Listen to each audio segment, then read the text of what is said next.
నామినేషన్లో ఉండేది ఎవరు, హౌస్ నుంచి వెళ్ళిపోయేది ఎవరు? ఈ వారం మొత్తం 5 నామినేషన్లో ఉండే. ఎస్. ట్విస్ట్ ఏంటంటే డబుల్ ఎలిమినేషన్ ఉంటే అనేది ట్విస్ట్. అవును. డబుల్ ఎలిమినేషన్ ఉంటే ఇద్దరు లేచిపోతారు, ఖచ్చితంగా లేచిపోతారు. అందులో పృథ్వీ కూడా ఉండే ఛాన్స్ ఉంది, అవును, ప్రేరణ ఉండే ఛాన్స్ ఉంది, యష్మి ఉండే ఛాన్స్ ఉంది. నిఖిల్ నేను చెప్పలేను. నిఖిల్కి టాప్ అంటే టాప్ లెవెల్లో ఓటింగ్ జరుగుతుంది, మామూలు కాదు. నబీల్ కూడా ఆల్మోస్ట్ రీచ్ అవుతున్నాడు సేఫ్ జోన్. వీళ్ళిద్దరు సేఫ్ ఉంటే మిగిలింది ముగ్గురే కదా. మనం లాస్ట్ టైం ఒకసారి ఎలిమినేషన్ అనాలిసిస్లో ఇదే మాట్లాడుకున్నాం. ఒక స్ట్రాంగ్ ముగ్గురు ప్లేయర్లతో ఇంకొక స్ట్రాంగ్ ప్లేయర్లు వచ్చినా, కొంచెం స్ట్రాంగ్ ప్లేయర్లు వచ్చినా వాళ్ళు వెళ్ళిపోతారు అని. ఇప్పుడు ముగ్గురే నామినేషన్లో ఉన్నారనుకోండి, నబీల్, నిఖిల్, గౌతమ్. గౌతమ్ వెళ్ళిపోతాడు కదా, లేదా నబీల్ వెళ్ళిపోతాడు కదా, లేదా నిఖిల్ వెళ్ళిపోతాడు కదా ముగ్గురులో. సో ఆ లాస్ట్ వీక్స్లో ఉండే మజా ఇదే. 12, 13, 14 వారాల్లో నామినేషన్లోకి రాకుండా జాగ్రత్త పడితేనే విన్నర్కి వెళ్ళిపోయే ఛాన్సులు ఉంటాయి. విన్నర్ ఎవడవుతాడనే చెప్పలేము, విన్నింగ్ ఓటింగ్ మనం చెప్పలేము. ఇప్పుడు దాకా మిమ్మల్ని సేవ్ చేయడానికి ఓట్లు వేసిన దానికంటే కూడా ట్రిపుల్ టైమ్స్ విన్నింగ్కి ఓటింగ్ పడతాయి టాప్ 5లో ఉన్న వాళ్ళకి. ఎందుకంటే అరే ఈ సీజన్ విన్నర్ రా, వాళ్ళు డిసైడ్ చేస్తారు. Audience will decide who is the Bigg Boss season winner. అది ఎవరైనా అవ్వచ్చు, నిఖిల్ అవ్వచ్చు, నబీల్ అవ్వచ్చు, గౌతమ్ అవ్వచ్చు, ప్రేరణ అవ్వచ్చు, యష్మి అవ్వచ్చు. లేదు వాళ్ళకి బుద్ధి పుట్టి ఫీమేల్ విన్నర్ని చేసేయాలంటే విష్ణు ఫ్యాన్స్ కూడా పొలవమని వచ్చేయచ్చు. అవును, చెప్పలేం మనం. అది విష్ణు ఫ్యాన్స్ అప్పటి వరకు ఉన్నోళ్ళు టాప్ 5కి వెళ్ళంగానే ఏంది ఇది విష్ణుప్రియకి ఇంతగానో ఓటింగా, రన్నర్ అప్ అయిపోద్ది లేదా విన్నర్ అయిపోద్ది. మనం నమ్మలేం. డేంజర్ జోన్లో ఉంది, ఎలిమినేట్ అయిపోద్ది అనుకున్నాం మనం విన్నర్ అయిపోయింది ఏంట్రా బాబు అని. ఇప్పుడు ఈ గౌతమ్ ఎందుకు ఎలిమినేట్ అవ్వట్లేదని వాళ్ళ తెగ ఫీలింగ్, నబీల్ది కానీ మీకు ప్రేరణది కానీ. మీకు ఒకటి అబ్జర్వ్ చేశారు లేదో, లైవ్లో టెలికాస్ట్ అయిందో లేదో నాకు తెలీదు, నబీల్ గౌతమ్ మాట్లాడుకున్నారు ఈ విషయం. గౌతమ్ అడిగాడు, నన్ను ఎలిమినేట్ అయిపోవాలని అనుకున్నావు కదా అని అడిగిండు నబీల్ని. నబీల్ అన్నాడు, నేను బ్యాక్ బిచ్చింగ్ అలా మాట్లాడలేదు, బ్యాక్ బిచ్చింగ్ అనేది పాయింట్అవుట్ చేసి పెట్టి చెప్పింది నబీల్ని నైనిక. ఆ విషయంలో గౌతమ్ ఎలిమినేషన్ పాయింట్ వచ్చింది. వచ్చినప్పుడు వీళ్ళిద్దరు లైవ్లో మాట్లాడుకున్నారు, నబీల్ అండ్ గౌతమ్. తనేమంటాడంటే మేబీ గేమ్ పరంగా నేను మాట్లాడి ఉండొచ్చు కానీ నువ్వు ఎలిమినేట్ అయిపోవాలని నేను అనలేదు అన్నాడు. నువ్వు ఎలిమినేట్ అయిపోవాలి, నువ్వు ఎట్లా సేవ్ అవుతున్నావు ఇలా నేను మాట్లాడుకోలేదు. మేబీ ఏమన్నా గేమ్ పరంగా ఇట్లా సేవ్ అయ్యి ఉండొచ్చు, ఈ గేమ్ ప్లస్ అయ్యి ఉండొచ్చు, ఇట్లా సేవ్ అయ్యి ఉండొచ్చు అని మాట్లాడుకున్నాను తప్ప నువ్వు వెళ్ళిపోవాలి, ఇంట్లోంచి వెళ్ళిపోవాలి, నువ్వు అసలు మొన్న ఎలిమినేషన్ అయిపోయావు కదా, ఎందుకున్నావు హౌస్లో, ఇలాంటి మాటలు నేను మాట్లాడలా అన్నాడు. నిజంగానే అలా మాట్లాడలా.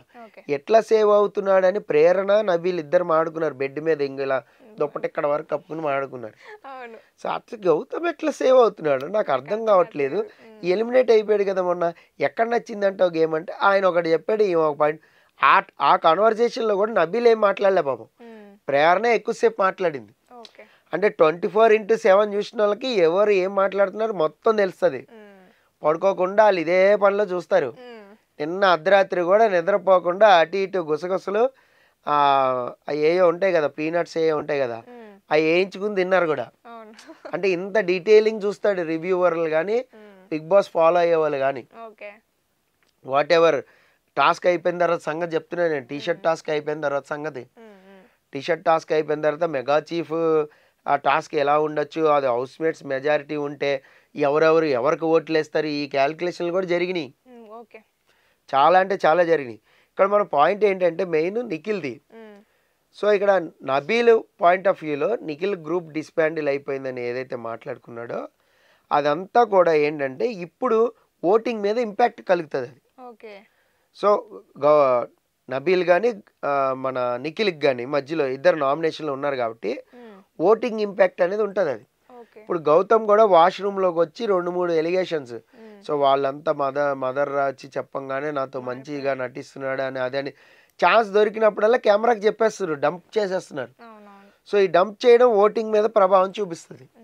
సో అది ఈ వీక్ అవ్వచ్చు, నెక్స్ట్ వీక్ అవ్వచ్చు. నేను అనేది ఏంటంటే మీరు క్లవర్ గేమ్ ఆడితే మీకు ఈ వారం ఆడిన గేమ్ నెక్స్ట్ వారం ఓటింగ్ని రైజ్ చేస్తుంది, డౌటే లేదు. ఇప్పుడు యష్మి గేమ్ ఆడింది, సో యష్మి కొద్దిగా పెరుగుతుంది, గ్రాఫ్ వద్దన్న పెరుగుతుంది. అవును. సో ప్రేరణ గేమ్ ఆడింది, కలైబడి ఆడింది, ఇట్లా లాక్ చేసేసింది గౌతమ్ని. ఒకనొక దశలో లాక్ చేసేసింది, కాలు ఇలా పైన పెట్టి ఇలా లాక్ చేసింది. అవును. సో ప్రేరణకు పెరుగుతుంది, అరే ఎంత బాగా ఆడుతుంది చూడు. అసలు అవినాష్ని వెనక నుంచి ఇట్లా పట్టుకుని ఇట్లా అంటే టీషర్ట్ చిరిగిపోయినా పర్లేదులే అవినాష్కి ప్రేరణ పట్టుకుంది అనే డైలాగులు కూడా వచ్చాయి. అవునవును. అంటే ఎంత డెస్పరేట్గా ఆడిందని చెప్తున్నాను. సో అలాగా కొన్ని కొన్ని సందర్భాల్లో వాళ్ళ గేమే వాళ్ళని ముందుకు తీసుకెళ్తుంది. సో ఇప్పుడు డేంజర్ జోన్లో వీళ్ళ ముగ్గురు ఉన్నారు, యష్మి, ప్రేరణ, పృథ్వీ. అవును. ఇప్పుడు పృథ్వీ ఏం ఆడలేదు, అక్కడ సేవ్ చేసుకుంటే సేవ్ అయ్యాడు. మిగతా వాళ్ళది ఎవరిది కూడా ట్రై చేయలేదు, అంత అగ్రెసివ్గా ఆడలా. అవును. ఓన్లీ ఈ గౌతమ్ పృథ్వీ గొడవ ఉంది కదా, ఇది ఏమన్నా పృథ్వీకి మైనస్ అయింది అనుకో, గౌతమ్కి లేపింది అనుకో, పృథ్వీ డౌన్ అయిపోద్ది. ఓకే. సో నామినేషన్లు ఉన్నప్పుడు జాగ్రత్తగా ఉండాలి, గేమ్ మీద ఫోకస్ ఉండాలి. అందుకని అన్నెసరీ డైలాగులు వేసినా, అన్నెసరీ పాయింట్లు మాట్లాడినా మనం ఇప్పుడు గౌతమ్కి ఏమీ ఉండదు, ఎందుకంటే నామినేషన్లో లేడు కాబట్టి. పృథ్వీకే పడిద్ది ఎఫెక్ట్. అవును. సో పృథ్వీకి పెరగచ్చు, తగ్గచ్చు. సో దాన్ని బట్టి ఈ రోజు టెలికాస్ట్ని బట్టి ఇంకా డీప్ డేంజర్ ఎవరు అనేది తెలిసిపోద్ది. ఓకే. ప్రస్తుతం అయితే వీళ్ళ ముగ్గురు ఉన్నారు, యష్మి, ప్రేరణ, పృథ్వీ. డబుల్ ఎలిమినేషన్ అయితే పృథ్వీ, ప్రేరణ, పృథ్వీ, యష్మి ఎవరైనా వెళ్ళచ్చు. సో పృథ్వీ అయితే కామన్గా ఎలిమినేషన్ డేంజర్లో అయితే ఖచ్చితంగా కనపడుతున్నాడు. సో ఒకవేళ మెగా చీఫ్ అయ్యాడు అనుకోండి, ఆయనకి ఏదైనా ఇమ్యూనిటీ ఇచ్చారు అనుకోండి బిగ్ బాస్, అప్పుడు ప్రేరణ, యష్మిలో ఒకళ్ళు అయితే వెళ్ళిపోతారు. గ్యారంటీ ఇప్పుడు కన్నడ బ్యాచ్లో ఎవరో ఒకళ్ళు వెళ్ళిపోవడానికి సిద్ధంగా ఉన్నారబ్బా. Okay sir. పక్కా చెప్పాలంటే ఇది elimination. Okay sir. Thank you sir. Thank you.